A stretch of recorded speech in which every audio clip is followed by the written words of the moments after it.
perfectly coming. Not slow, right? No, not slow even.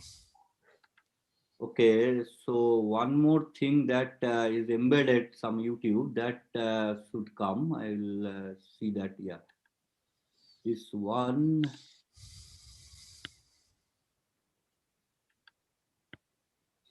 T minus 10. Can you hear 9, and see? 8, 7, 6, 5, 4, 3. Okay, sir. Engine start. 1, 0, and liftoff of the Delta can II hear it, rocket right? with Yes, KEPLER. everything perfect, sir. Perfect. Someday Okay. like our own. And we have checked, sir, YouTube streaming is going on, sir. Okay, so that is perfect. There is no slow or nothing. Nothing. It is in tune with the design. Okay, very good then. Then everything is fine. Now, at least, sir, because you know many of our viewers have already joined, so we should not sit idle. We should inter-discuss till time starts. Okay. So I request my viewers actually before the formal program starts at 3:30, you are given freedom to ask our professor, Dr. Sujan Sengupta from Indian Institute of Astrophysics to discuss anything that comes to your mind. You are free. You are given a free freedom to discuss before 3:30. 3:30 formal program starts. Let me answer to you some question that comes to my mind initially. Sir, how did you compile that Oriya script in that? Oh, I asked some of my friend in Facebook. So I sent them the first slide. So they translated it. And so from there, I cut and paste it. Excellent, excellent, sir. I have a good number of friends in Odisha. Sir, would you tell something to our viewers regarding your famous institute there in Bangalore? Yeah, our institute name is Indian Institute of Astrophysics, which is an autonomous institute under Ministry of Science and Technology. And this year, we are celebrating the 50 years of the main institute, but actually the institute traces back to some 200 years before. It was first established in Madras as Madras Observatory. Then in 1899, it was shifted to Kodaikanal as Kodaikanal Solar Observatory. And in 1971, the Kodaikanal Solar Observatory came under the Ministry of Science and Technology, and our headquarters shifted to Bangalore under the name Indian Institute of Astrophysics. So yes, that was in 71. So we are now celebrating the 50 years of the institute, but actually it traces its origin some 300 years ago. This is the largest astronomical institute in Asia, not even in India, where there are 45 faculties only on astrophysics. All are doing on astrophysics. And there are a large number of engineers also working. And we have two observatories. One is in Himalayan Hanle in Kashmir, Ladakh region is called Hanle. This is called Indian Astronomical Observatory, where our big telescope Himalayan Chandra telescope is located. And our older telescopes observatory are in Tamil Nadu. It's called Kavalur, which is called Bainubappu Observatory. So there we have quite a few telescopes with the 2.3 meter Bainubappu telescope. That is the largest telescope. And we have a few 1 meter telescopes to which we work on extrasolar planets and various things. So we use both all the telescopes that operated by us at Indian Institute of Astrophysics. And we have a large student program also. About 100 PhD students are working with us. In fact, one of my students, Suman Saha, is from Odisha.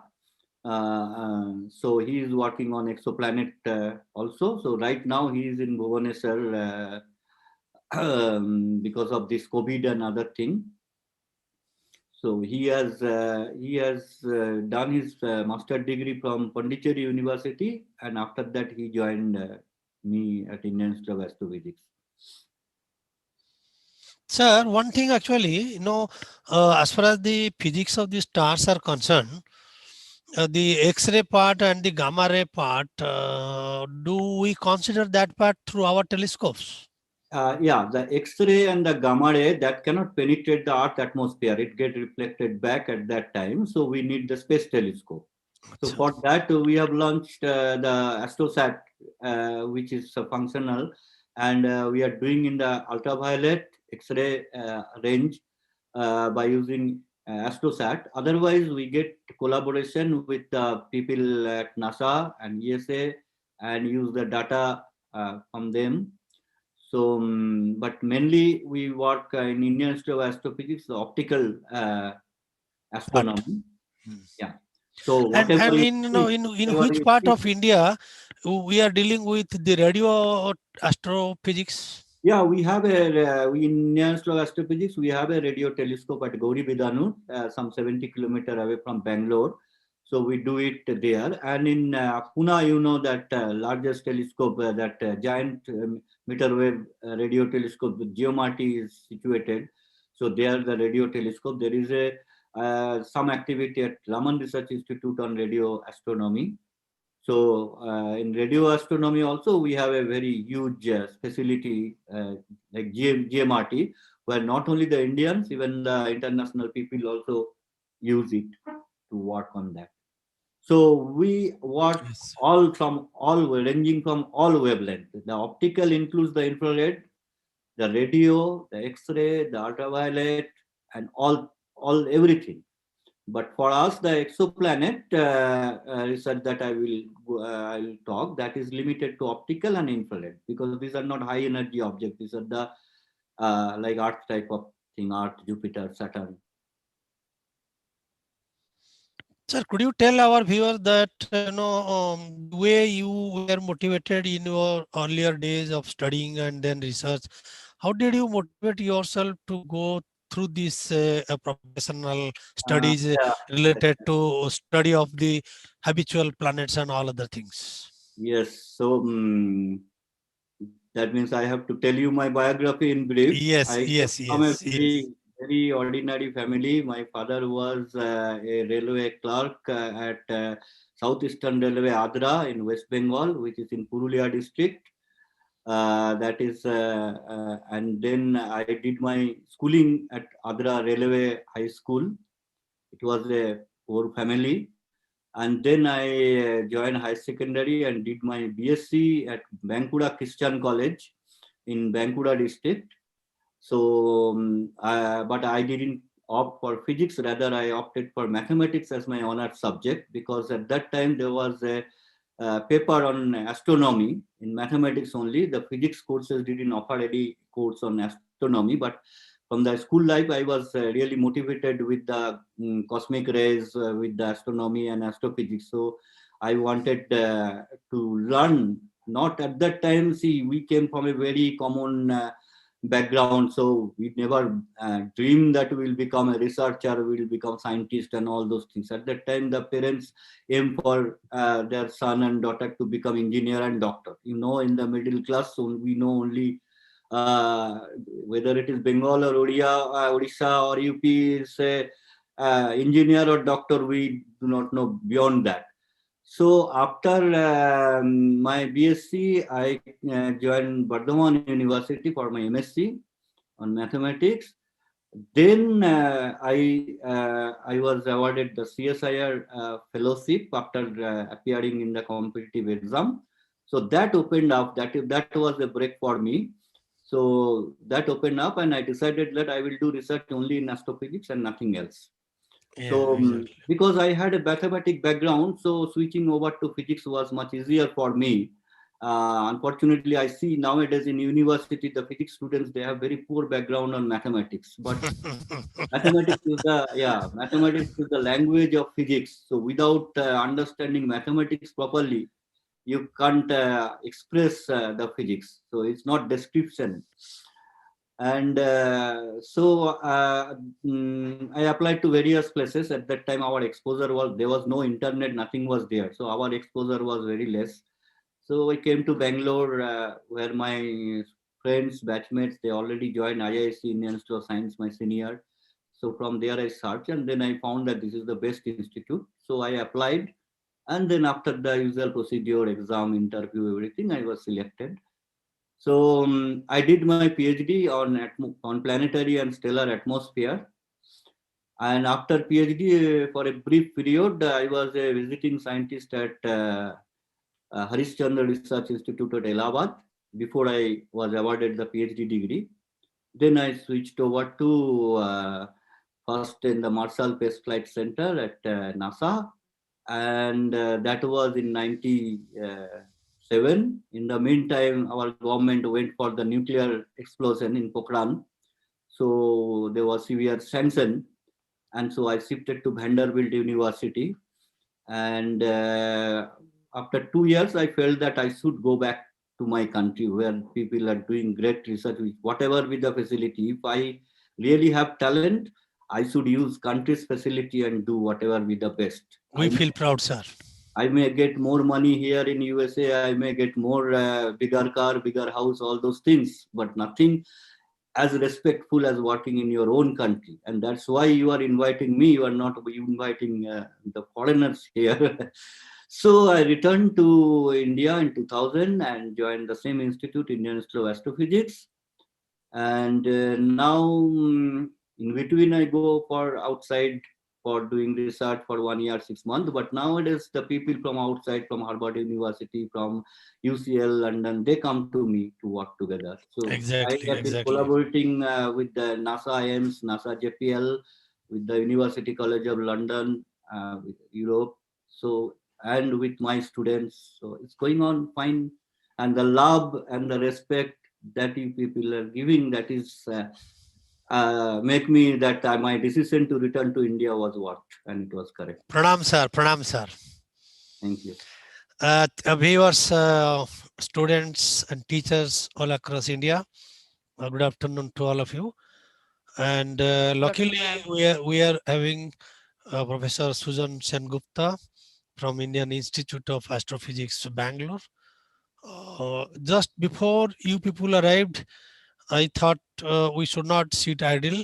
So I requested sir to discuss about his own journey in his earlier days of life. And he was discussing.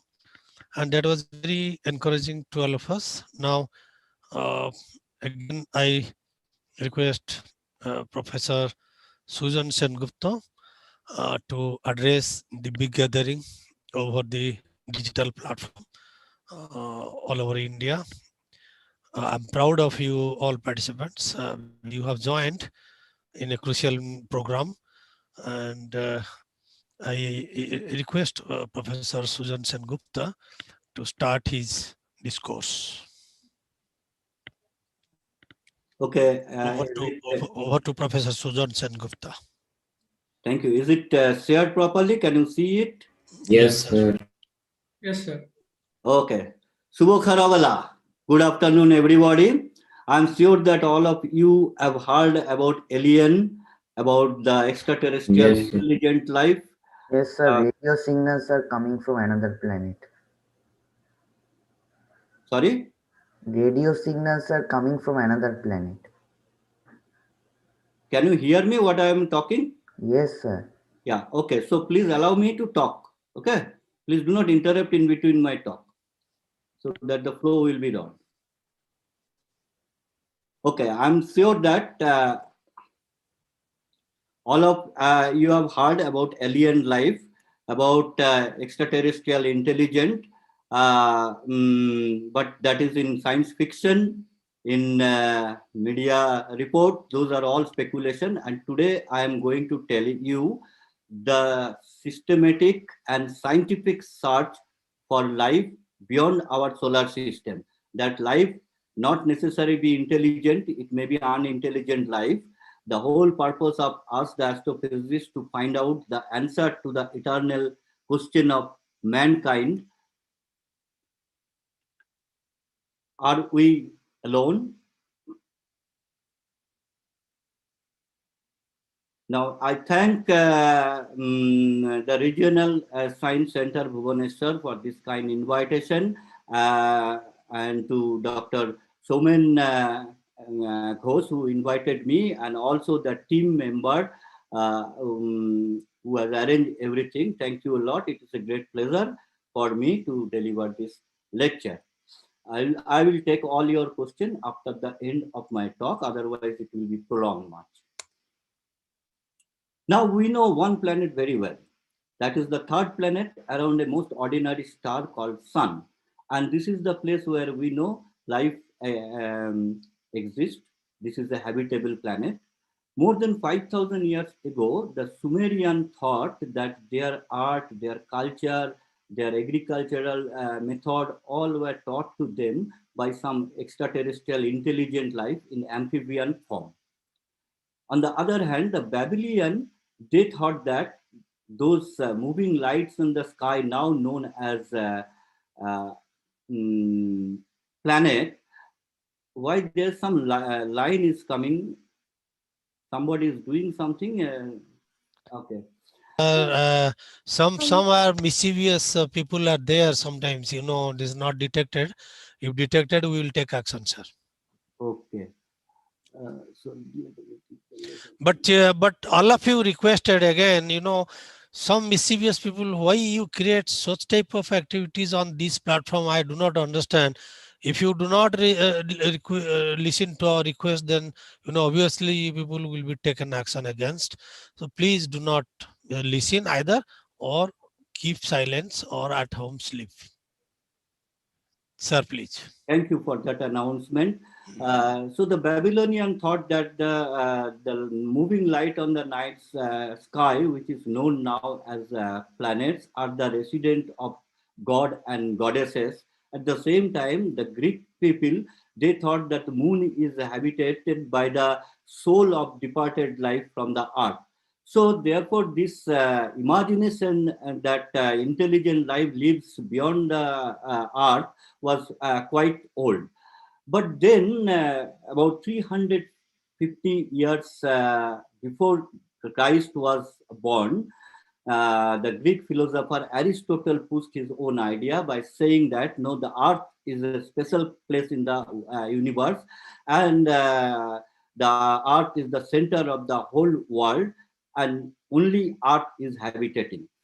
So 100 years after Jesus was born, Ptolemy also supported this idea, and the Catholic Church dictated that nobody should oppose this concept, the speciality of the earth or the geocentric concept of the whole world. But as time goes on, this concept, this idea of Aristotle lasted for 2,000 years. And so all the plurality that life can exist other elsewhere was completely suppressed. But as more and more data arrived, as more and more observational was done, it was realized that something is going wrong with the Aristotle concept. And in 1500, the Polish astronomer Copernicus, he first theorized that it is not the earth, but the sun is the center of the whole universe or the world. At that time, because of the dictate of the Catholic Church, nobody came out to support his concept except a person called Giordano Bruno. So who supported it, but then Giordano Bruno was burned alive in Italy. Then Tycho Brahe collected a large amount of data on the motion of the stars and the planets. And by analyzing Tycho Brahe's data, Kepler first found out the laws of those planets and it was quite clear that the heliocentric the universe is the correct, and the Earth is not the center. In the meantime, Tycho Brahe try to make a compromising of Aristotelian theory and the heliocentric or sun-centric universe. What he told that the Earth is the center, around it the sun and all the sun is orbiting, and all the other planets and the stars are orbiting around the sun. So all the planet and the stars are orbiting around the sun, but the sun itself is orbiting around the Earth. But as more and more data came, and after Galileo's discovery, everything, so it was quite established that Earth is not the center. Earth is a planet. It is moving around a star called the sun. So as soon as it is realized that sun is a star and the planets are orbiting around it, Giordano Bruno realized that in that case, all the billions or millions of lights in the night sky are very similar to the sun. And if they are also similar to sun, they should have planet in around them. And if they have planet, then some planet may be very similar to Earth. If that is the case, then in some of the planets, Earth-like planet life may exist. In fact, Sir Isaac Newton also supported this idea in his Principia by telling the similarity of our solar system with other solar system. But at that time, there was no interest or no search for planet outside the solar system. People were all whatever telescope Galileo or Newton discovered, they were using to discover solar planets like Neptune, Uranus, Neptune, and then the ring of Saturn, then the satellite of Jupiter and Saturn, etc., etc. The first report for planet outside the solar system came from the then director of Madras Observatory, Captain William Stephen Jacob, in 1855. Madras Observatory was established by the British East India Company in 1786 for the meteorological purposes, but then it was used for watching the night sky, the planets, the star. And in 1855, by taking some images in the photographic plate of a binary system called 70 OPOC, Captain Jacob observed that these two stars in 70 OPOC are not following Mr. Kepler's rule or Kepler's law. So he suggested that if there is a Jupiter-sized planet in this system, then that can very well explain the anomaly in the motion of the 70 OPOC binary system. At that time, this was a revolutionary idea, and in no time, observer from outside India, like in Chicago University, supported it. Even in 1940, observer confirmed that there should be a Jupiter-like planet, but when more and more observation came, then it was found that he was actually not right. He made a mistake by not considering the error associated with the Earth atmosphere, but nevertheless, this is now considered as the first false alarm for exoplanet. So after that, for 150 years, people searched for planet outside the solar system, but all turned out to be false alarm because they didn't have improved telescope. They have only photographic plate. They don't have instrument like what we have. Then finally in 1995, an astronomer, Michel Mayor, he reported the discovery of the first confirmed extrasolar planet or exoplanet that is orbiting a star similar to our sun.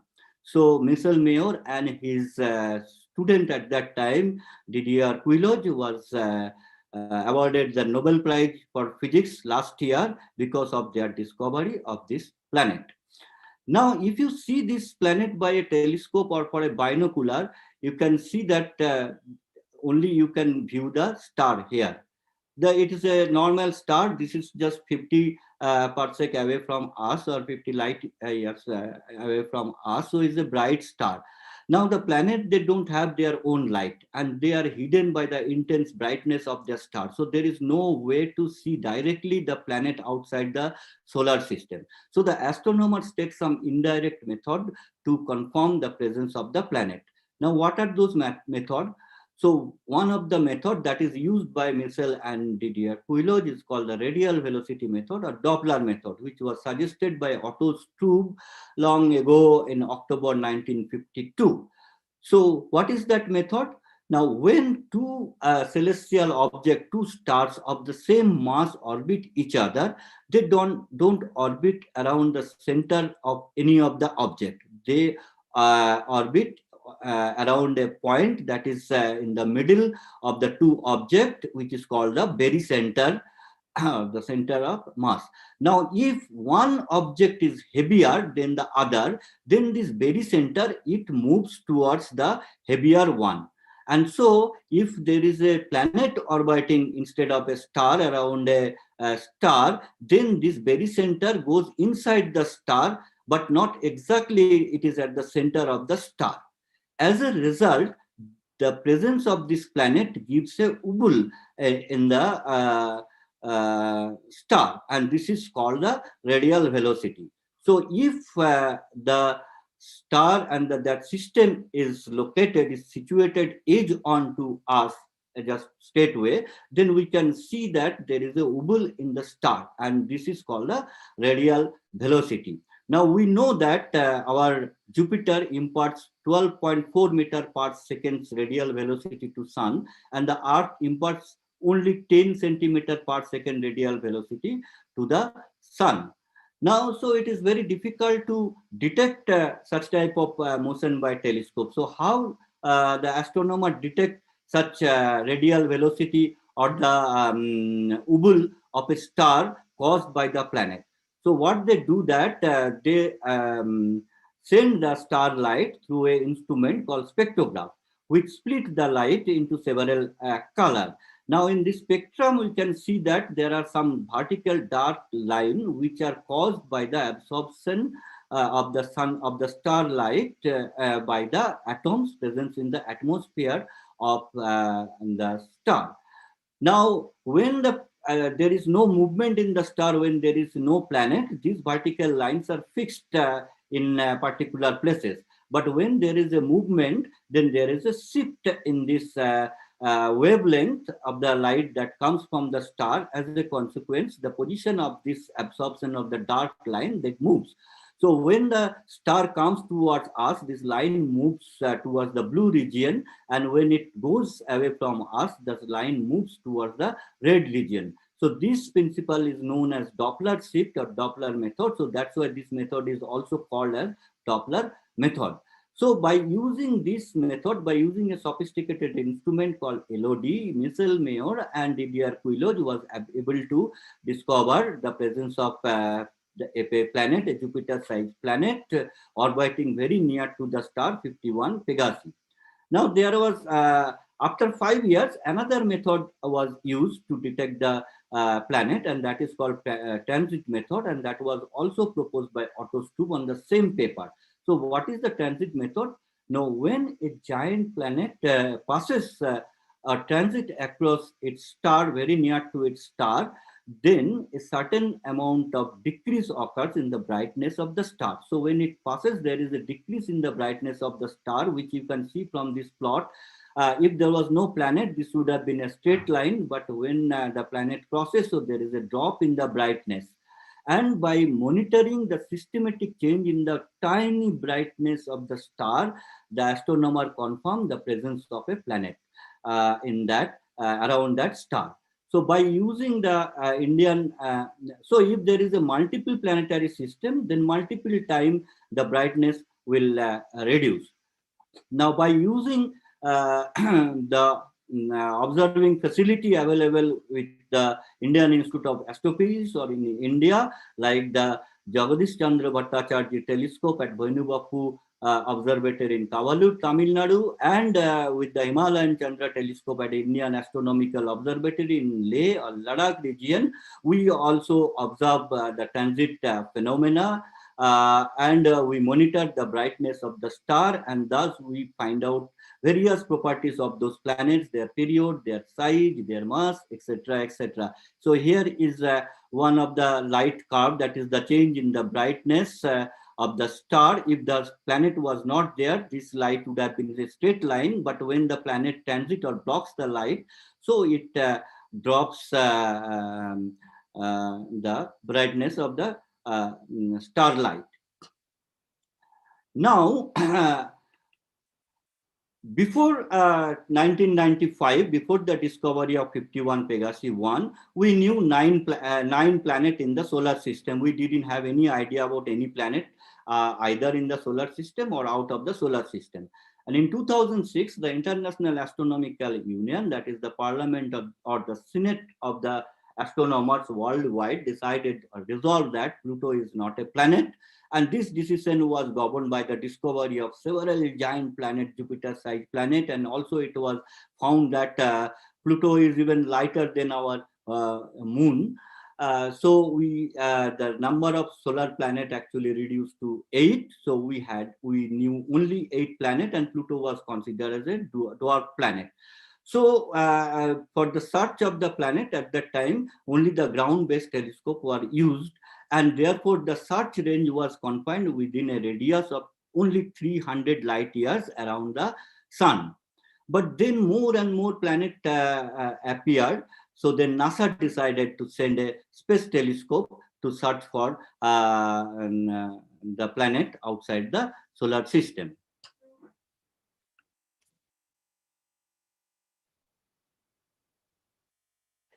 T minus 10, 9, 8, 7, 6, 5, 4, 3, 2. Engine start. 1, 0, and liftoff of the Delta II rocket with Kepler on a search for planets in some way like our own. Burning our engine chamber pressures are building. Groundlit solid motors are building. So once Kepler was launched in 2009 and Kepler was functional, our search range extended by 10 times. So now we can look up to 3000 light years from the sun, but in a narrow region.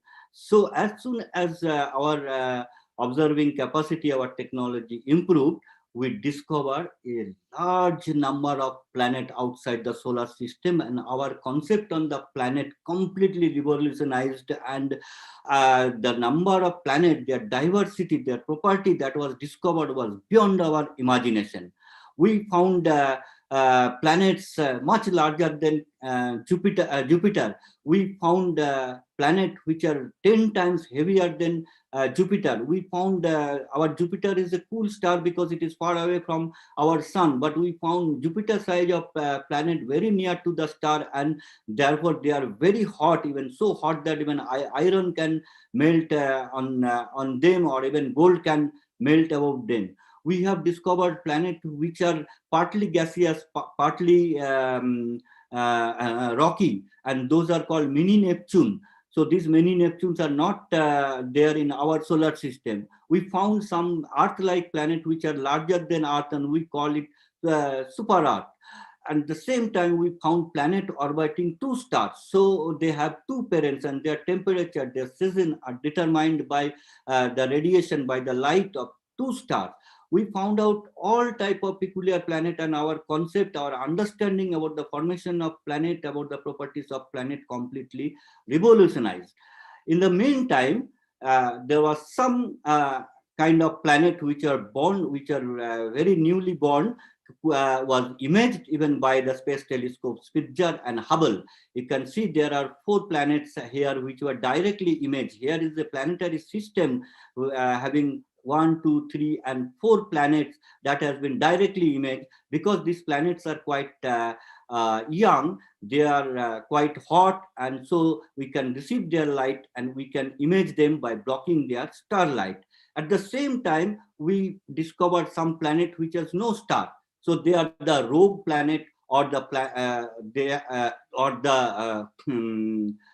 single planet. They might have been detached from a planetary system, and they are roaming in the interstellar space freely.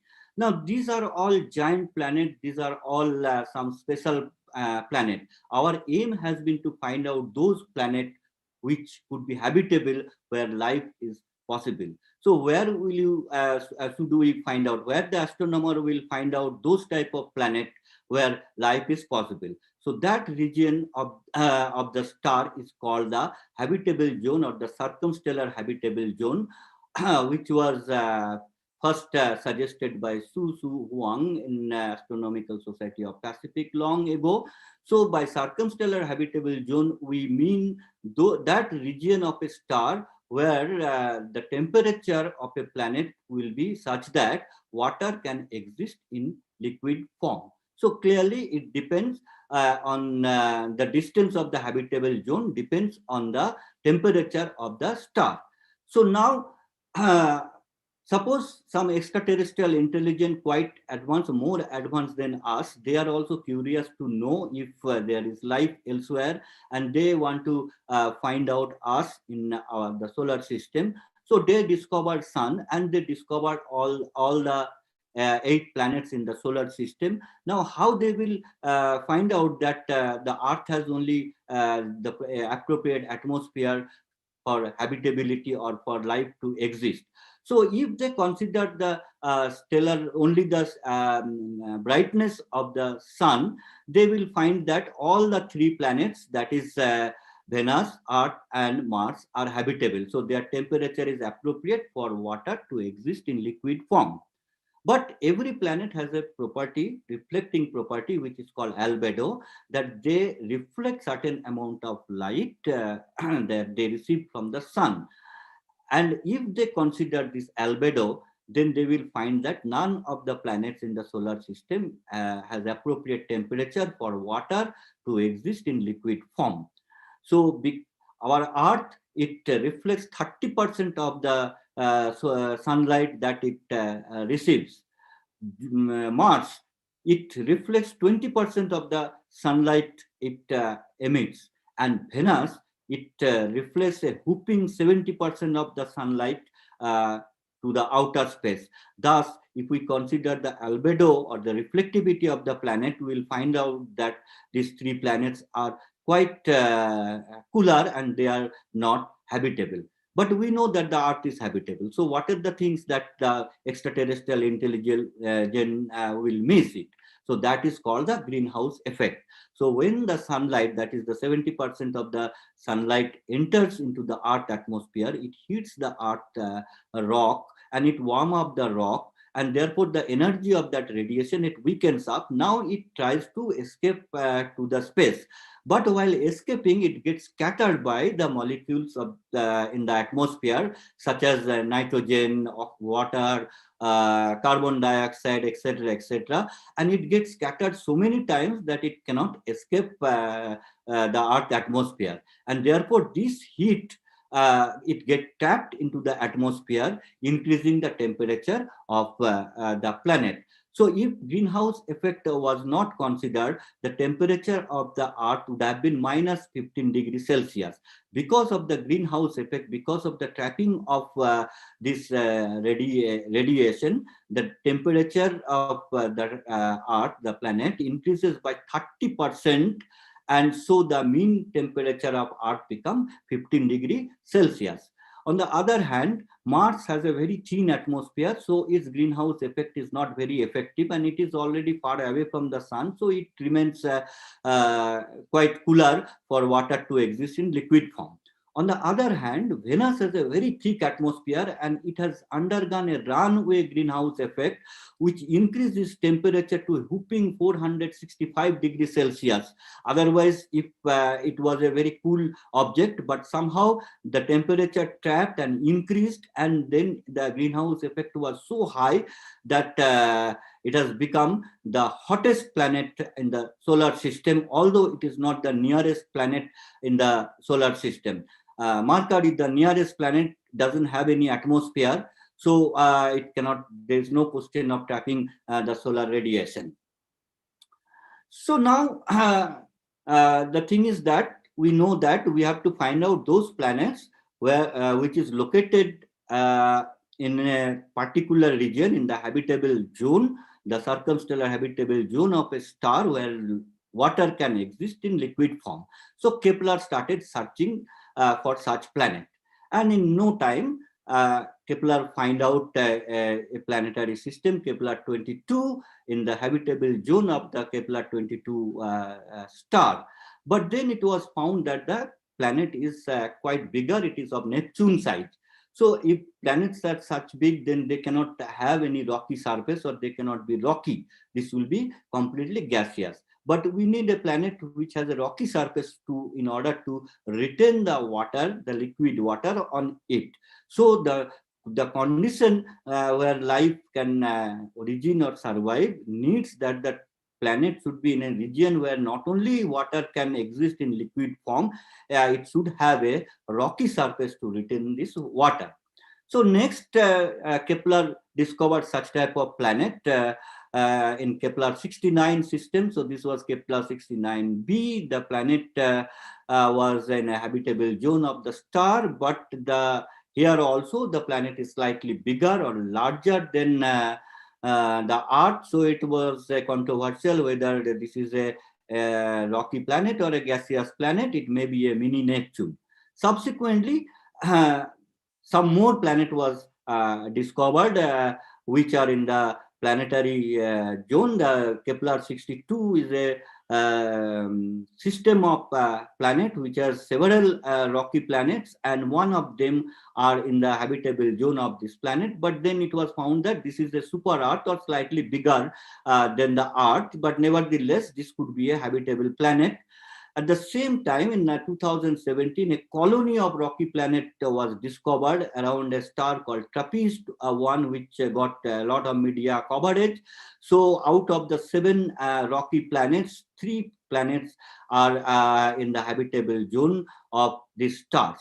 So subsequently, another system has been discovered which has exactly Earth-sized planet. But these these planets, rocky planets in their habitable zone, are orbiting the star, which are not very similar to sun. They are much dimmer than the sun. They are much fainter by the sun. So their habitable zone is much nearer to their star. Unlike the solar planets, unlike the Earth, these rocky planets or their habitable zone is very near to their star, and therefore they are exposed to the energetic ultraviolet ray and the activity of the star, that is flare and everything from the star. So we are not sure if the atmosphere, although it has the appropriate temperature for water to exist in liquid form, whether they really have water in their atmosphere, because of the intense ultraviolet radiation they are exposed to their star. So finally, a planet has been discovered, Kepler 452 system, very recently, which is very similar to our solar system. So the planet is a rocky planet, and it is orbiting exactly the distance at which the Earth is situated around Sun. So in that way, a large number of rocky planets in the habitable zone of the stellar planet are discovered.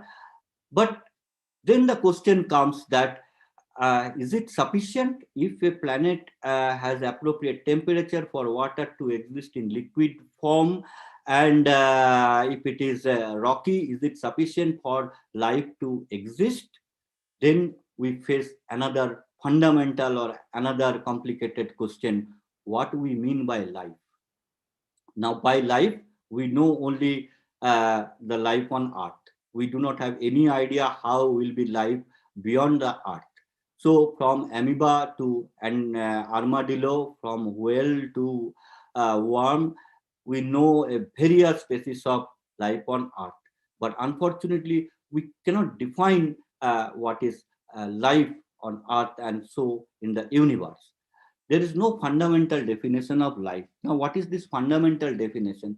If 300 years or 400 years ago, somebody would have asked you what is water, you would have described water only, or water is a liquid, it is a colorless, odorless liquid, it flows from top to bottom like that.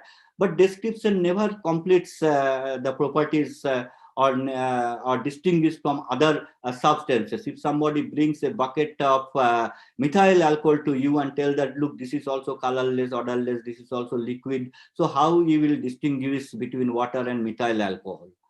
But now if somebody asks the question, what is water? A school child can also reply that, oh, water is a molecule made by 2 atoms of hydrogen and 1 atom of oxygen. Now from that fundamental formula, from that fundamental definition H2O, one can define all the physical and chemical properties of water.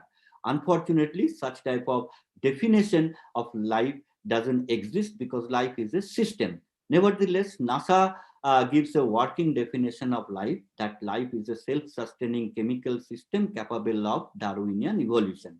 But the problem is it doesn't tell anything, although it is a working definition, but it's not a practical definition. How do you know that some chemical there is some chemical system, what type of chemical system, and how do we know that that is self-sustaining?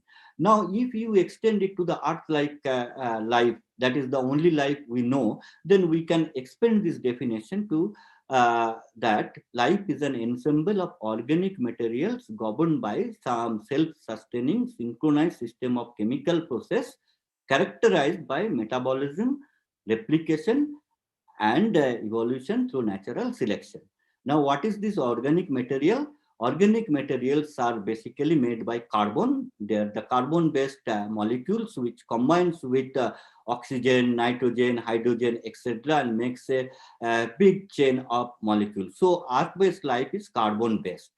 Then what is, and they are the self-sustaining synchronized system is the enzyme, hormone, they controls the living process, the biochemistry of a life.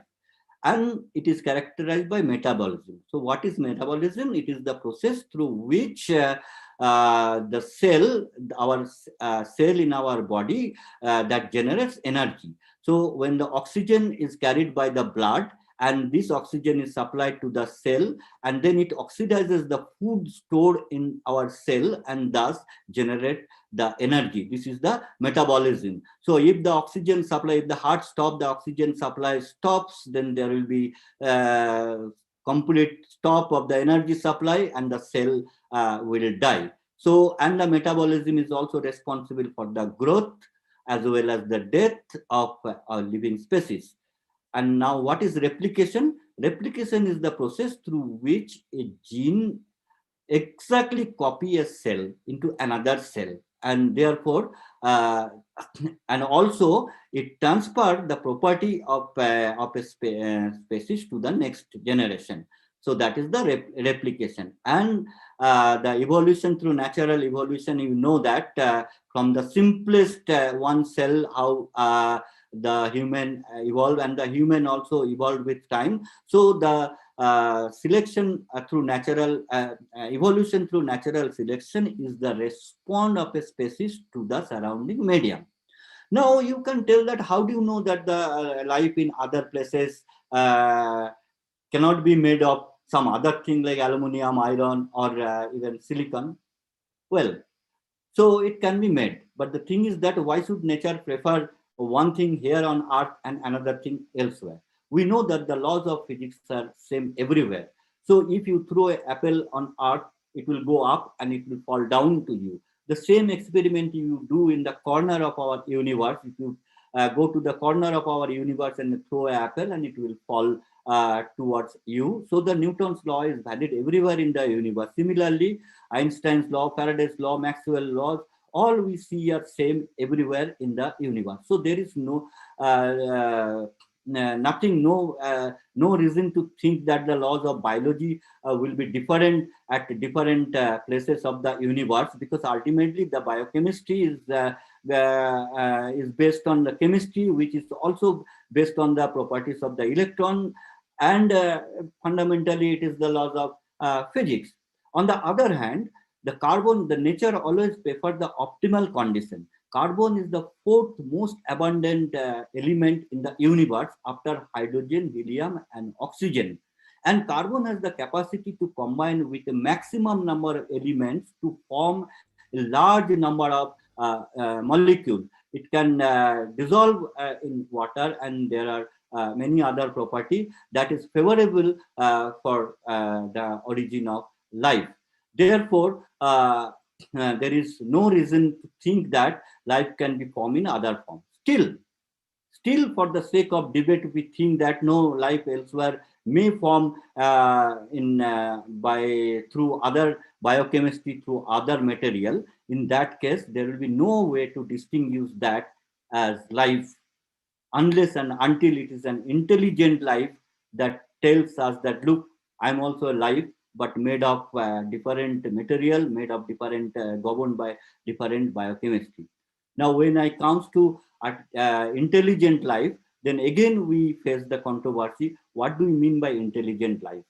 So we know that we, the human, are the most intelligent species on this planet. But you can also say that, okay, my pet dog is also very intelligent. Monkeys are also intelligent. Chimpanzees are also intelligent. But if chimpanzees are intelligent, then how an intelligent life elsewhere can detect them unless and until they can generate, receive, or transmit some artificial signal? So therefore, astronomers define intelligent life as the living species that are capable of receiving, generating, and transmitting artificial electromagnetic wave, that is radio wave. So in that way, we have discovered the radio wave, the technology for receiving, generating, and transmitting artificial electromagnetic wave or radio just 150 years ago. In these 150 years at the speed of light, that signal has gone only 150 light years, whereas our entire galaxy is about 50,000 light years.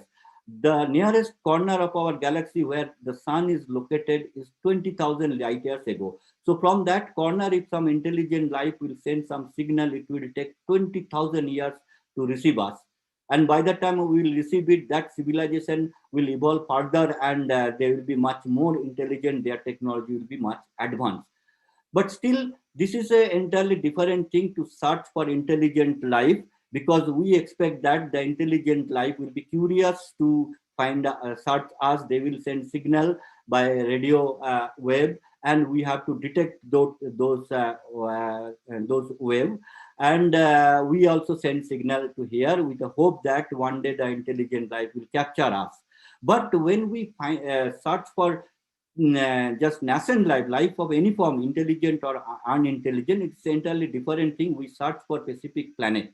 So now so in that case, specific planet, where we will search for planet, then the question comes the origin of life.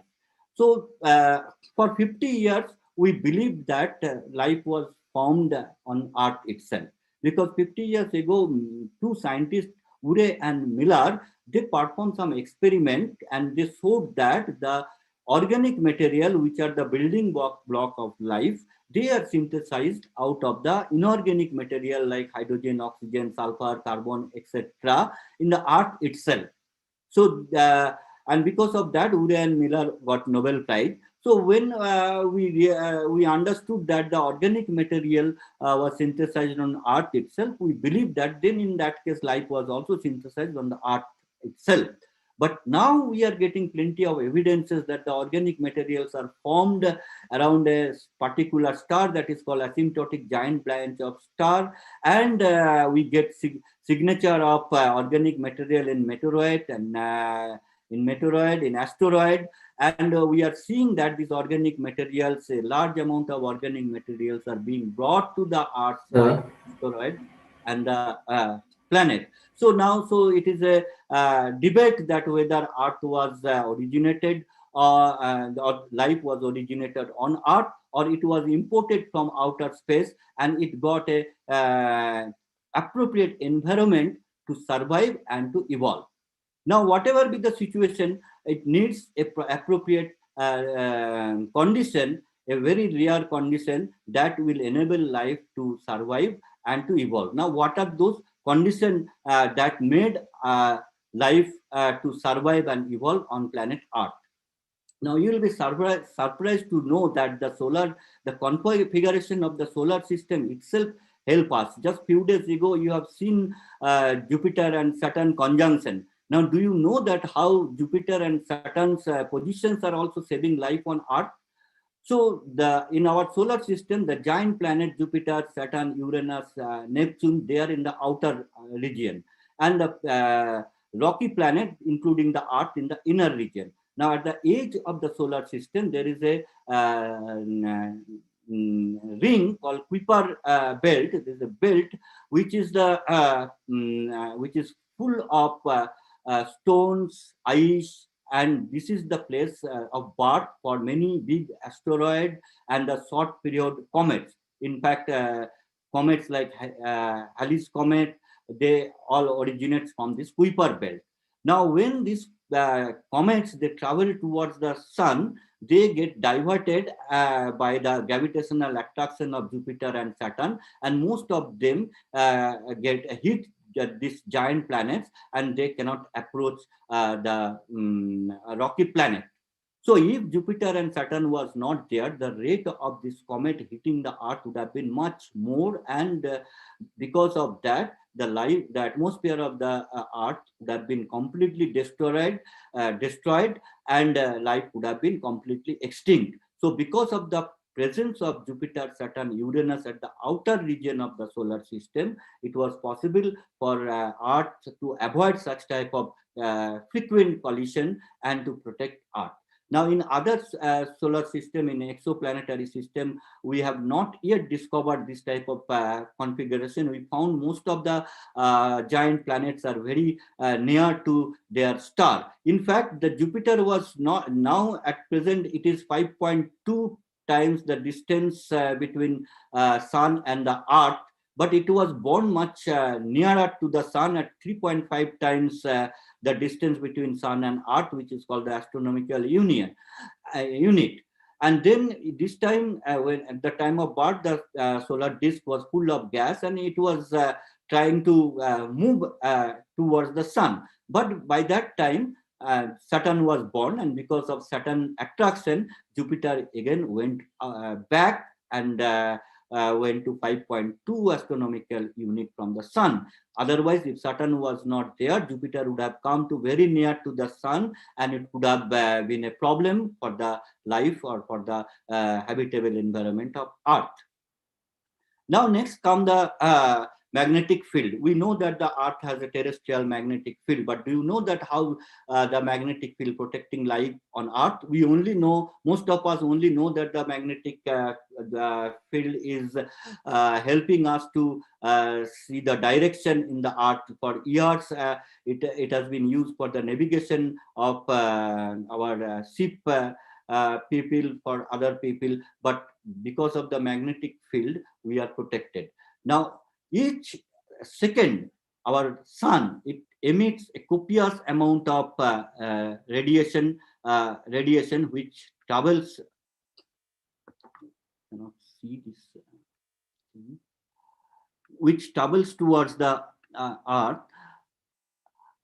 And sometime when there is a solar activity, the solar activity increases, then giant flare travels towards the Earth. So it is because of the magnetic activity of the sun, copious amount of charged energetic particle that travels towards the Earth. But because of the presence of the Earth magnetic field, this charged particle and the energetic material cannot penetrate the Earth atmosphere. They can only enter to the Earth atmosphere through the open pole, to the north and the south pole, giving rise to the spectacular aurora borealis in the north polar region.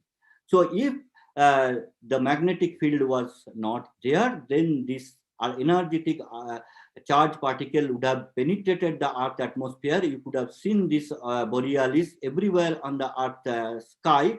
It could have ionized the molecules. It could have changed the chemistry of the Earth atmosphere, and thus the life would have been completely destroyed. So the magnetic field is protecting the life on Earth. Now, we usually know that these volcanoes and the earthquakes are destructive.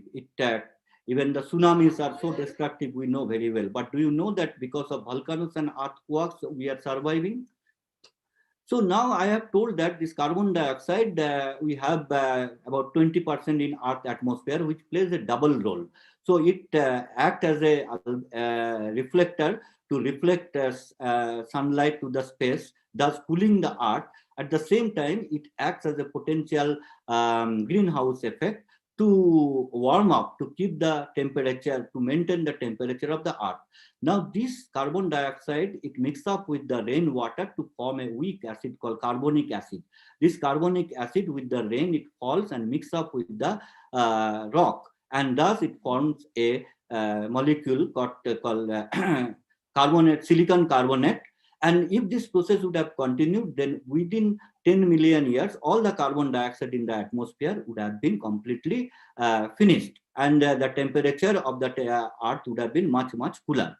But because of these volcanoes and the earthquake, this carbon dioxide again comes up and mix up with the atmosphere, and thus in 1 million year, it makes a cycle of carbon and silicon, because of which the amount of carbon dioxide in the Earth atmosphere is maintained properly, and the habitable condition, that appropriate temperature is maintained. At the same time, because of the volcano and earthquake, the minerals on the Earth are reprocessed. The chemicals in the atmosphere is reprocessed, and thus it maintains the habitability of the atmosphere. So in the Mars, Mars plates are, the rocks are very thick, and there is no volcanic activity or earthquake on Mars. Therefore, whatever the Mars rock we see, those are at the time it was born, that is about 4 billion or 4.5 billion years ago. There is no change in its composition in the atmosphere. But for Earth, because of the volcanoes, it has a very active volcano and earthquake. Because of that, the minerals are synthesized and the environment is kept intact. At the same time, another thing is the dynamical thing. We know that the Earth rotates on its own axis, but in a tilted way. And it is because the Earth axis is tilted at 23.4 degree. Because of this, we see the seasonal variation. That is, we see the summer, the spring, all those things because of this tilt in its rotation axis. Now, this tilt angle also changes at 25,000 years. At the same time, the Earth orbit around the Sun also changes. Now, together, all these dynamical effects, that is the tilt in the rotation axis, the change in the tilt angle, the change in the orbital position, that makes a cycle called Milankovitch cycle that brings in every 25,000 years the ice age on the Earth. But this change is very slow. This is it takes about 24,000 years for this tilt angle to change from 21.5 degree to 24.5 degree. And the change in the orbital is also very small. If it was very high, the change like what we see in Mars, that now the tilt angle is almost same like what we have Earth, but it changes from very small angle to very high angle within few million years. And that could have caused in Earth atmosphere a very severe atmospheric change, which could have been destroyed the habitability of the Earth atmosphere. There will be a drastic change in the environment if the tilt angle was different. But why this dynamical effect is so small? Why this tilt angle or the change in the tilt angle is so small? Now, that is because of the presence of our beloved moon, that is the Chandramama. Now, the moon was born about 50 million years. The Earth was born when a Mars-sized object collided with the Earth. The collision was so severe that Earth was almost destroyed. But because of the Earth is much heavier, it survived. And the piece that came out of this collision, it started orbiting the planet, and which has now become today's moon. So before the moon was born, the Earth was rotating around its orbit so fast that instead of 24 hours, one day and night was just 10 hours. Now, once the Earth, because of this, if moon was not there, then because of the gravitational attraction of Jupiter and Saturn, the tilt angle of the Earth would have been much higher, and it would have been much chaotic. But The moon plays a tag of war with the gravitational force of Jupiter and Saturn, that thus bringing a balance in the force and makes the tilt angle quite small, and the change in the tilt angle quite stable. So in this way, moon not only is responsible for tides in the ocean, for the circulation of the atmosphere, but because but moon also plays in stabilizing the orbit of the Earth. Thus, although we don't have more than one moon, we don't have 10 moon, we don't know that if the presence of 10 moon would have been harmful or it will be beneficial, but we have a large moon which is fifth largest in the solar system, and the heaviest compared to the mass of its planet. The life here got a very favorable environment to survive. Now, all these things, magnetic field, plate tectonic, moon, we have not yet discovered a exo-moon.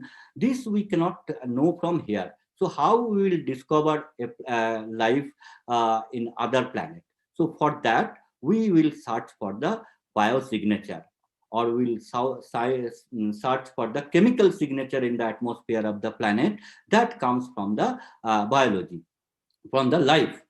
So now if you take the spectrum of our three planets, which initially the extraterrestrial intelligence will think habitable, you can see this is Venus, this is Earth, and this is Mars. You can see in the spectrum, all planets have carbon dioxide, plenty of carbon dioxide, but in addition to the carbon dioxide, Earth has plenty of water and liquid water, and it has a signature of oxygen molecule and ozone molecule. Now this oxygen molecule that we breathe, that is the free oxygen molecule that was not available when the Earth was born. About 3.9 billion years ago, a bacteria called cyanobacteria, it started photosynthesis, and through photosynthesis, it converted carbon dioxide into oxygen molecules. And as soon as this cyanobacteria started doing photosynthesis, the Earth atmosphere got a drastic chemical change. It has become oxygen rich. A certain amount of oxygen came out from volcanoes and earthquakes also, and only those species which could adjust with the oxygen molecule survived, and all the species, the living species for which oxygen was poisonous, completely destroyed. Now this oxygen, when it goes to the upper atmosphere in the troposphere, it is heat by ultraviolet ray of the sun, and it gets dissociated into oxygen atom. Now one oxygen atom combines with one oxygen molecule to give rise to produce a molecule called ozone. So thus in the Earth atmosphere, a ozone layer is formed, which is not only the signature of life, because the entire oxygen molecule was formed out of the biological process, but also it is protecting life from the energetic ultraviolet ray. If ozone layer was not there, then the energetic ultraviolet ray would have penetrated the atmosphere. It could have destroyed the cell. It could have done the mutation to our body. It could have caused cancer in no time, and life could have been destroyed. So it is not only the Earth atmosphere and natural environment that is protecting us. It is the life itself also makes the atmosphere favorable for its survival. But the present technology cannot take such type of spectra, high resolution spectra of planet which are far, far away, hiding at the brightness of their star. But within this decade, we are going to get a large amount of, a good number of space as well as ground-based telescope. I have told Hubble Space Telescope has done a good job. It is still functioning. Spitzer Telescope has just returned after giving signature of water, carbon dioxide, and various things from several planets outside the solar system. KEPLER discovered about more than 3,000 planets outside the solar system. TESS is also now functional and working. And next year, a telescope called James Webb Space Telescope will be launched, which will be 3 times larger than Hubble Space Telescope. And the European people will also send, already Gaia is there in the space, they will send Ariel and I am collaborating with this aerial group to find out the molecules and hence the biosignature from planets outside the solar system. At the same time, there will be 3 giant ground-based telescope. One is the European extra large telescope, will be in Chile, and there will be 30-meter telescope where we the Indians are collaborating with it, and we will be part of this telescope. So this telescope, the European extra large telescope, will be of 40 meter in size. Our largest telescope now in Kavalur has a diameter of the mirror just 2.3 meter. In Devastal, we have a telescope called Devastal telescope, which is the largest now in India, and the diameter of the mirror of that telescope is 3.6 meter. So compared to that, this will be more than 42 meter, and the 30-meter telescope will have the mirror with diameter 30 meter. At the same time, giant Magellanic telescope will also come, which will have 24 meter in radius. So with the help of this space-bound telescope, with the new generation ground-based telescope, we are hopeful that by the end of this decade itself, we will be able to get the spectrum of the planet outside the solar system, and we will find out the biosignature from other planet that will reply the eternal question if we are alone or if somebody is there. But before we discover life outside the solar system, before we discover some planet blessed with life, let us come back, let us return to our own planet Earth and see it. Our home, the pale blue dot as appears from outside the space.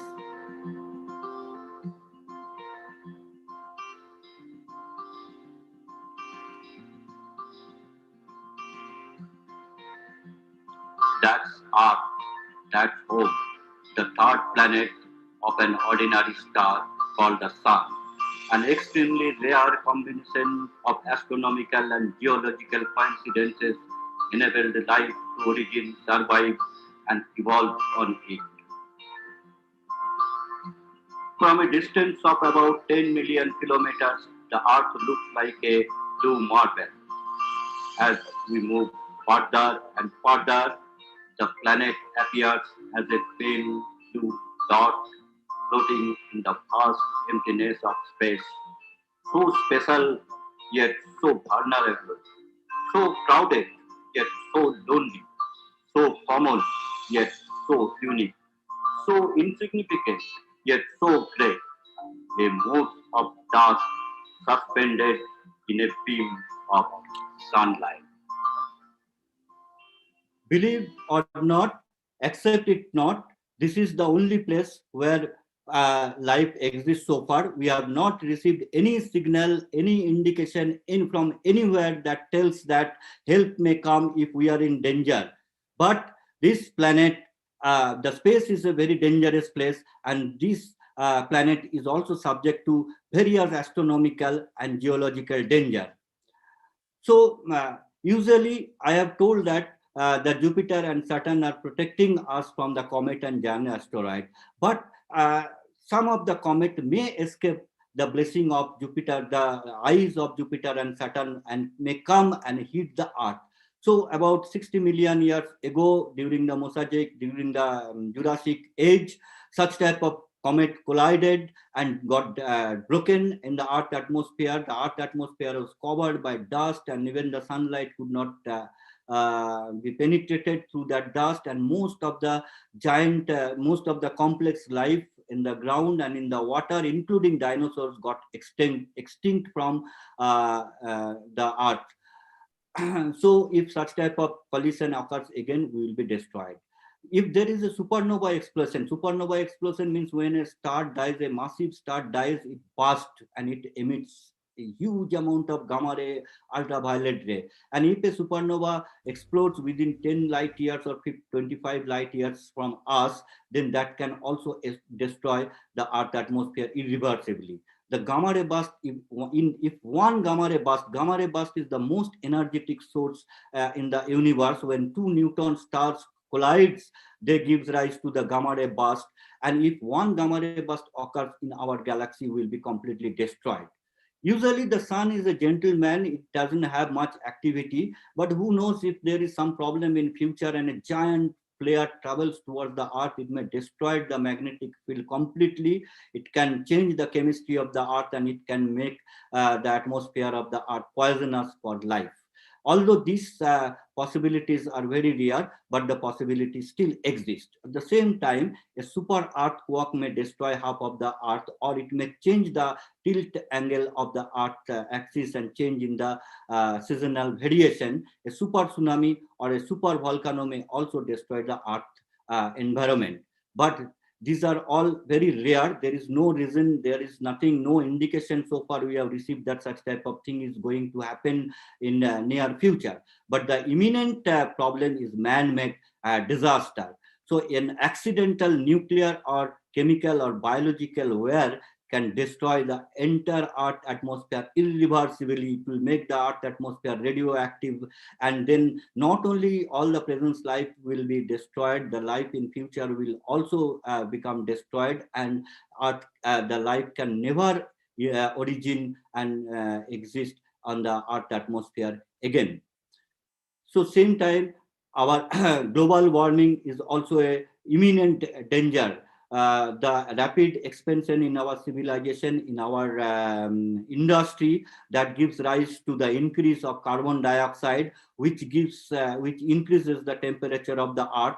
If the earth temperature keeps on increasing, then earth may one day go through the runaway greenhouse effect that we see now in Venus, and it will become extremely hot. At the same time, the ozone, there will be hole in the ozone layer, and the ultraviolet ray from the sun will penetrate and will destroy the earth atmosphere and life on it.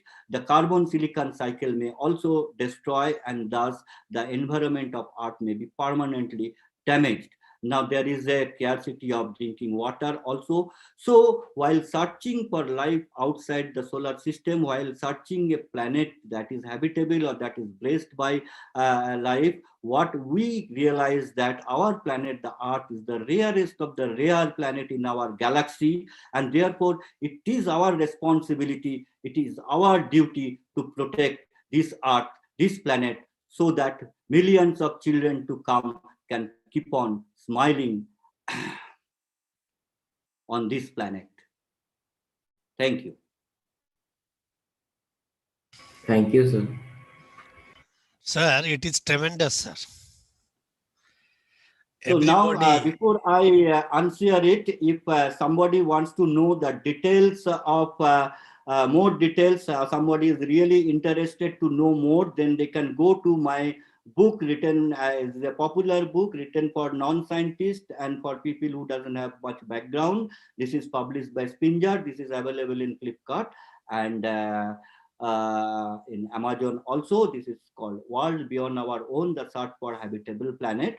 What I have talked is a part from this book. More details can be available here.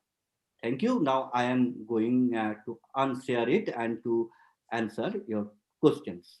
Yes, sir. Actually, there are so many doubts in the questions list. So, children, free to ask questions now. Sir, I have lots of doubts. Sir, may I ask the question? So, first question goes to Nitish Patnaik. Thank you, sir.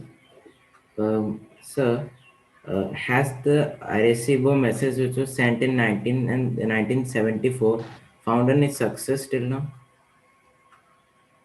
Sorry, can you repeat it? What signal? Sir, the Arecibo message of 1974. RAC. What is that RAC? Sir, ARECIBO. Oh, Arecibo. So that is the telescope name. Now it has been completely decommissioned. So from this Arecibo observatory, which is the natural radio telescope, so it's a very powerful radio telescope. It can means it was able to not only receive the signal, it can also emit a signal also. So by using the Arecibo, we have sent signal. Coded signal, so that with a hope that some extraterrestrial intelligence can one day intercept it and can find it find us, but that will take a long time because if it has done 20 years ago, it has traveled only 20 light years. Our nearest star, Proxima Centauri, Alpha Centauri, is 4 light years away. Now, no, we have not received any signal, any artificial signal that tells that even that makes a doubt that it is sent by the extraterrestrial intelligence. Now, extraordinary claims need extraordinary evidences. So there is no extraordinary evidences so far. If one day we get signal, before I come and before you ask me, you will know that, because that will be the greatest puzzle solved by the human being. So no, as I have told at the very end, that there is no signal, no signature from anywhere, even from in our solar system, that can tell concretely that life exists beyond Earth. Sir, so another Acha, question. yeah, 1 minute. Allow other people Ipsita to ask. Padi, now you can raise your question, please. Sir, when and how did we discover the sun? The sun was a star. The sun was a star. That the sun was there, that was known by from the beginning in the primitive thing, and we knew that the sun is controlling us, our temperature, even our agriculture and everything. But it is the sun is a star that was realized just 400 to 500 years after Jesus was born. Earlier, when this Aristotle and Ptolemy put their concept, at that time sun was not considered as a something, they consider something gaseous object, but they consider only earth is made of solid surface, and that is the great. So even a sun was not considered as a star. So during the Copernicus or before that, people realized it, that sun is a different type of thing, is a source of energy, but nobody believed it or accepted it, or they were scared of it. So it is around 1400 to 1500 after Christ AD, it was realized that sun is not a planet, it is a source of energy, and it is giving light of its own, and it is a star. Sir, I have another question. Why was Pluto disqualified as a planet but still called a dwarf planet? That is because we didn't know much about Pluto till 2006. Pluto was discovered in 1930, but then in 1970s, in 1990s also, Pluto's massive satellite Charon was discovered, and then we found that Pluto is even lighter than our moon. And as I told, the very center, if you have watched my slide, the beginning slide, where I described the radial velocity, when two objects rotates each other, the very center lies at the middle point. It depends on the mass of the planet. So the very center of moon and earth is inside the earth, and in all planets, the satellites, they are inside the planet. But for Pluto, what happened, the very center of Pluto and Saturn are outside the planet. So there is a problem that whether Pluto orbits Charon or Charon orbits Pluto. So they act as a binary planet. So Pluto satisfy two conditions. That is, it is round by it orbits the sun, and it is round by its own gravitational field, but it has not cleared its neighborhood because of the presence of Charon, and it is in the Kuiper belt, and that's why it is now considered as a dwarf planet instead of a planet. Because if we had it considered as a planet, then there could have been many more such type of object like Ceres, Aries. They could have been also considered as planet. Yes, Nitish, you have one more question? Sir, actually, I have one question. Yes, Acha, sir. Swastik question now can be raised by Swastik Banerjee. Sir, why can't we go out of our galaxy? If you want, you can go it, but I can't go because I don't have the rocket. So it takes 3 days for me to reach the moon. It takes 7 months for me to reach the Earth. But if you are thinking that why can't we search beyond our galaxy, instead of Yes, telling sir. why can't we go beyond our galaxy, So the search is that we don't have such type of powerful telescope, first of all. Then second of all, that we cannot resolve the star properly in other galaxies. We can resolve some of the bright star, and when the star dies in a supernova. So for extraterrestrial intelligence for signal, we can search it even beyond our galaxy. But it will take much time, because our nearest galaxy Andromeda is quite a few million light years away from us. So it will take, if today they send a signal to us by the speed of light, it will take million years for us to reach. By that time we will not be there, most probably. So we are looking within our galaxy where the stars are nearer, where our instrument capacity can reach it. See, if you lose a key, suppose your shooter key, you lost it somewhere, and then there was a completely dark. So you can't search in the dark. So you will search only those places where there are light. Now, if there is a gutter, if there is a drain going on there, and if the key is there, you won't search there, because you cannot jump over the over that drain. So where you will search it, where you can see light, where you can put your hand, where you can step in. Otherwise, just by speculating that okay, it might have gone to the drain, you can't jump to the drain in the night and search for it. So similarly, whatever capacity, technological capacity we have, accordingly we can search in our galaxy the star. Even our thing is now limited to 3000 light years. Within that, when James Webb Space Telescope will come, it will extend to further distance. But our galaxy, our Milky Way galaxy, from the center to one edge is about 30,000 light years. So imagine that how big it is, and we cannot reach it with our telescope. That's the reason. Now, Nitish, question part 2. Yes, sir. Thank you, sir. Sir, I was asking that, sir, in the year 2001, it was said that a few crop circles were observed in a farm in the UK, and it was just a near copy of the Arecibo message. But the only difference was that there were a few changes, for example, in the body structures and in the biological chemical structures. But sir, was that a legitimate reply to that message? There was no message. We have got it. In fact, the formaldehyde is. It was found that it was a broken comet or broken something there. It was not even a planet. That was we found. As I have told you, you can name me several things, formaldehyde from 51 Pegasi, everything. Let me tell you convincingly, as a scientist and an expert, no signal has come that is confirmed as artificial signal. So if somebody tells you in the media that, oh, there is an interesting signal, nothing is interesting. As I have told that, according to Carl Sagan, extraordinary claims, these are extraordinary claims. That needs extraordinary evidences. So there is no evidences that this is any radio emission that is coming artificial or natural. Now, if we know some signal already, this will be a big sensation everywhere, and this will be the greatest discovery of human being. So as I am telling repeatedly, whatever you heard, wherever you heard, you use your wisdom to analyze whether they are correct or they are sufficient evidence to tell that these are coming from extraterrestrial intelligence. No, if somebody tells you, that is just imagination or speculation, not beyond any speculation. Okay, sir. Thank you.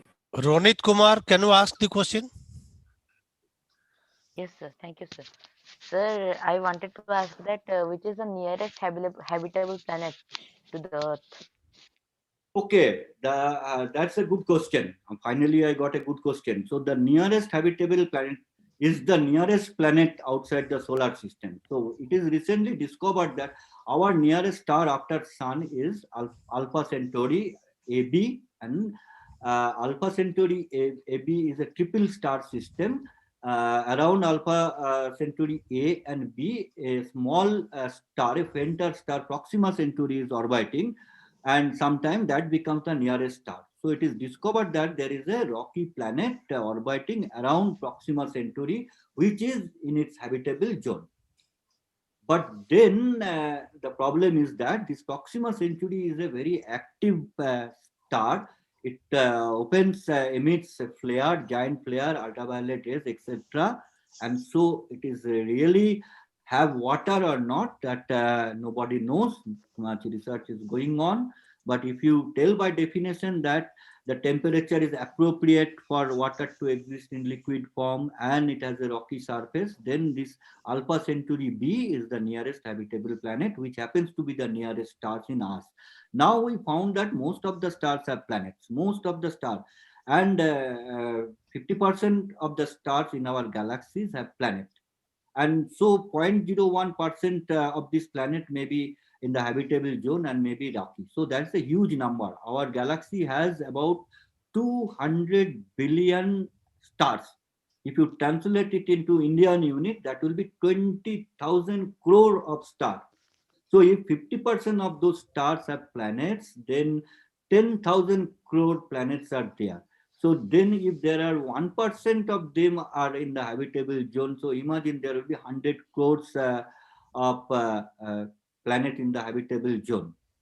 So it only depends on how, when our technology will be, we will get the sufficiently large telescope. Next year, the James Webb Space Telescope is being launched, which has a 6-meter diameter. Maybe some in future we will be able to launch a 10-meter or 20-meter space telescope. As our technology will improve, our capacity to search and to find out will also increase. So it is like technology always evolve forward. No, you when you travel in a aeroplane or a train, have you imagined that much before the train was, the rail was discovered, the bicycle and the bullock cart was discovered. So without that, we would not have evolved into the railway. So it is similar thing. From small thing, from initial search, we go for the. We cannot just today itself plan to go beyond our solar system by making our rocket. So, but now we have to try to go to moon, to go to Mars, to go to Jupiter, and then our technology will improve. And then within another 100 years, see, even 30 years ago, we didn't have any mobile phone or any internet or anything there. Whatever you are listening, the talk. So now you are connecting with me through internet. So imagine that in 30 years, so in 130 years, what will be happening? So we can't say what will be happen, but we are pretty sure that given the number of stars in our galaxy, given the number of planets in our galaxy, given the possibility of Earth-like planet, there must be somewhere in many places there will be life. Even there could be intelligent life, but it's very difficult. It remains our capacity to communicate, to contact with them, to find them out. In the meantime, they are also maybe searching for us, but they are unable to find us. So maybe the nature has created two civilizations in such a way that they can never communicate with each other. After 20,000 years, maybe we will destroy ourselves, the human being, by nuclear bomb or by wire and something. So when we will be capable to communicate with the extraterrestrial intelligence, we will be no more. So like that, it goes on. So let us hope that by the end of decade, at least we'll find out some signature of life in some other planet. Then we'll find out if there are monkeys or cats and dogs are there elsewhere. Now, Adyasa Thank you, sir. Priyadarshini.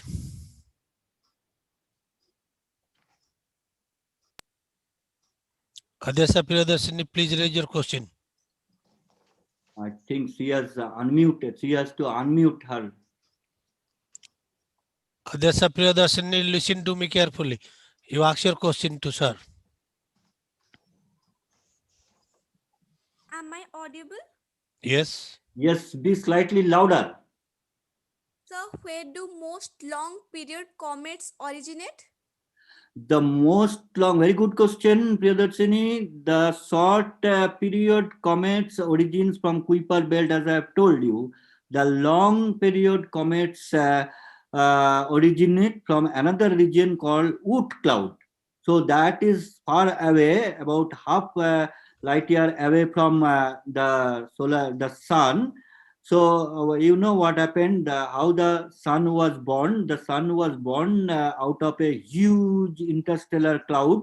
There was a huge interstellar cloud of hydrogen and helium that was floating in the interstellar medium, and of some nearby supernova, it got a shock and it started collapsing. It was started collapsing, and then finally its center became so much pressure and heat that it formed the sun. And then the sun had a belt type of, a ring type of, or a disk type of region after it was formed, that is called the protostellar, a protoplanetary disk. Out of this protoplanetary disk, the planet was formed. Now, when the sun was formed out of the protostellar disk, out of that cloud, the leftover gas is still there, and that is called the Oort cloud, that is far away from the Kuiper belt. And the Kuiper belt was formed when all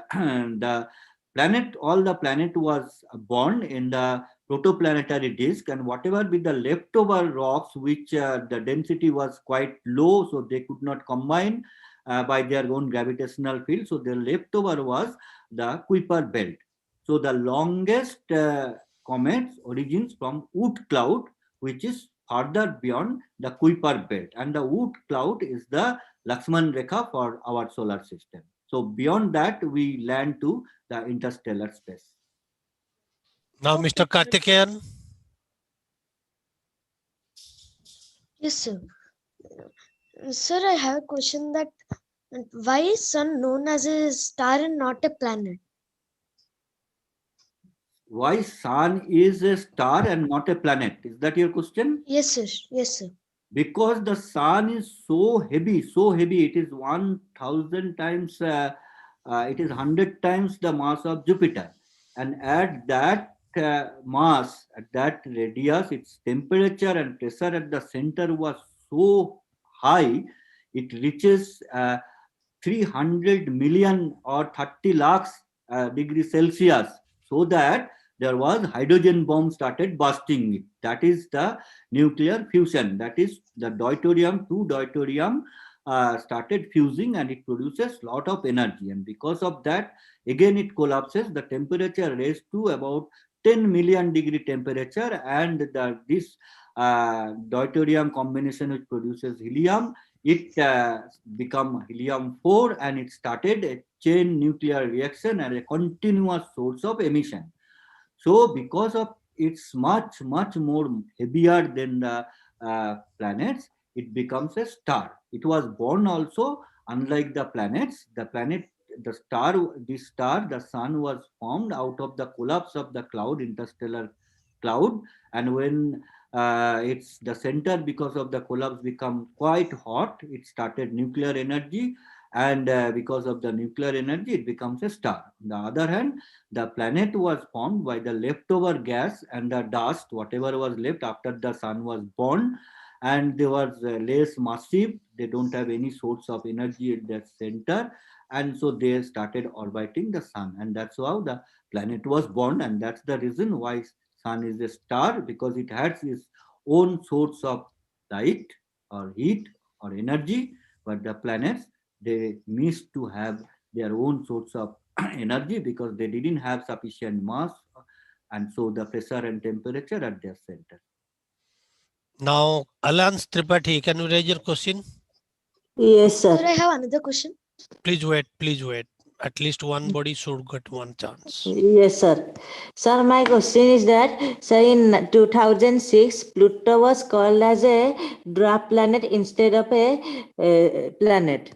Sir, my question is that, what is the definition between a small planet and a dwarf planet? As Jupiter, Saturn, Uranus, Neptune are called big planets, but Mercury, Venus, Earth, Mars are called small or rocky planets. So that is a question that what is the definition between a small planet and a big planet? And another question is that what is the size of a dwarf planet?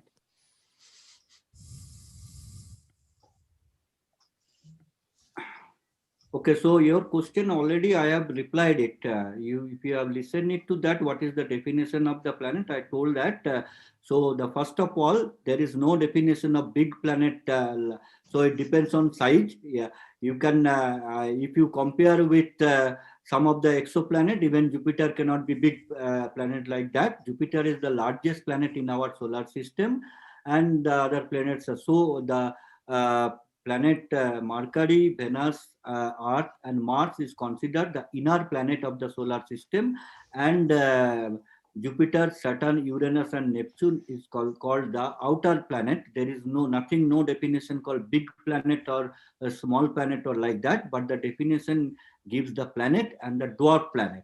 So Pluto is a dwarf planet, and along with Pluto, Ceres, Humua, Eris, they are also dwarf planet. I have told already the definition that this dwarf planet has already satisfied two conditions, that they orbit the sun and they are round in their shape because of their self-gravitation, but they failed to clear their orbit in the same sense that another object is orbiting are situated at the same orbit, and that's why they are and that is because they are too small, their gravitational field is too small, that's why they are called dwarf planet. So this dwarf doesn't mean that their size is small, there is no size limit, rather there is a mass limit of that. Okay, so because but the definition of dwarf planet and planet doesn't come from the size of the mass, it is related to the mass and the size of quotes, but it is from the observation that the three conditions, if they satisfy, then they are planet. Sir, I have got a question, sir, in my mind. Yes. As far as signals are concerned from other galactic regions, their waves, if you compare with the waves in our galaxy, are they same or sir different electromagnetic waves? It will be just, see, the thing is that when the wavelength comes, it depends on how it interacts with the other matter. And if you consider the farthest object where the universe is expanding, the expansion of the universe is visible, this wavelength will be red shifted. So it depends on at what energy that radiation was emitted to that. So the wavelength at which they will generate, that will definitely change when it will reach, if it interacts with the intervening medium, or if it is far away such that the expansion of the overall, you know that our whole universe is expanding, the high speed, it is exponentially increasing. So if it is a mega parsec or mega light years away, then because of this expansion, there will be a red shift. So the wavelength will be longer. And now if it is even in our galaxy, but if there is an intervening cloud on that, so that radio wave will be, you will lose some energy and it will become longer, so in the red shifted. So wavelength that we will receive. But if we know the distance, the source, from there we can calculate that at what wavelength it was emitted. Achha, okay, thank you, sir. Is there anybody to ask any question finally? Is there in the chat box? There is several questions. I can see some 16 questions in the chat box. These are asked already. Sir, sir. Yes, you can ask. You can ask your question, please. Sir, what is a gravitational wave? Gravitational wave is a disturbance of when the space-time fabric itself get disturbed by the collision of two massive objects. So it's a disturbance, like when you throw a stone in your in a static pond. So there is a disturbance, and that disturbance propagate. So analogous to that, not at all similar. When the space-time, the fabric of space-time is disturbed by the collision of two massive objects, the disturbance propagate, which is called a gravitational wave. Sir. Yes, Swastik. Sir, what is a black hole? I think you should search it in Google. Why you are asking this question to me? Just Google black hole, you will get it immediately. So, Karthikeyan, do you have another question left behind? Yes, sir. Can you Sir, ask? can we live on Kepler planets?